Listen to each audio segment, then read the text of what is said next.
আসসালামু আলাইকুম প্রিয় শিক্ষার্থীরা, আমি সেই সুলতানা চলে এলাম নতুন একটি ক্লাস নিয়ে বা পর্ব নিয়ে।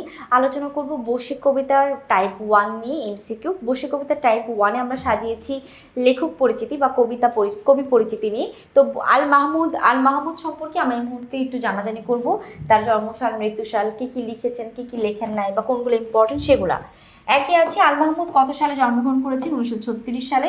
2, নিচের কোন কবির মোরাইল গ্রামে জন্ম? সেটা হচ্ছে আল মাহমুদ। যেহেতু আমরা বৈশ্বিক কবিতা আলোচনা করছি সেটাই হবে।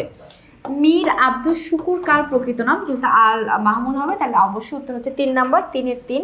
নিচের কোনটি আল মাহমুদ রচিত কাব্যগ্রন্থ? সেটা হচ্ছে সোনালী কাবিন, তার হচ্ছে একটি কাব্যগ্রন্থ। 4-এর 1।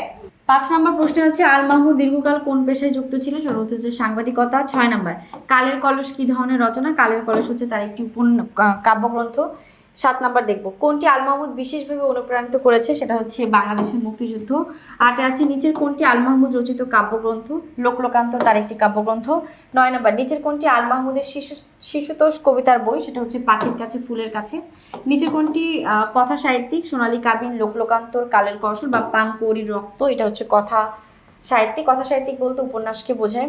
11, আল মাহমুদ কোথাকার পরিচালক থাকা অবস্থায় অবসর গ্রহণ করেছেন? বাংলা একাডেমি, গ্রন্থ একাডেমি, শিল্পকলা একাডেমি, বেতারের। উত্তর হচ্ছে শিল্পকলা একাডেমির।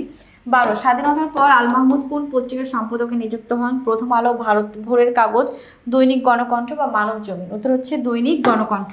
আমাদের 12 সঠিক উত্তর হচ্ছে 2। এবার দেখবো হচ্ছে এই পাশে আল মাহমুদের কবিতায় লোকজ শব্দের ব্যবহারের সাথে সাথে কি পাওয়া গেছে? সেটা হচ্ছে ঐতিহ্যপ্রীতি। 14, আল মাহমুদ কোন জেলায় জন্মগ্রহণ করেছেন? বগুড়া, যশোর, কিশোরগঞ্জ, ব্রাহ্মণবাড়িয়ায়। 15, আল মাহমুদ কবিতায় কোন শব্দের সুনিপুণ প্রয়োগ ব্যবহার করা হয়েছে? লোকজ বলতে গ্রামীণ শব্দকে বোঝাচ্ছে।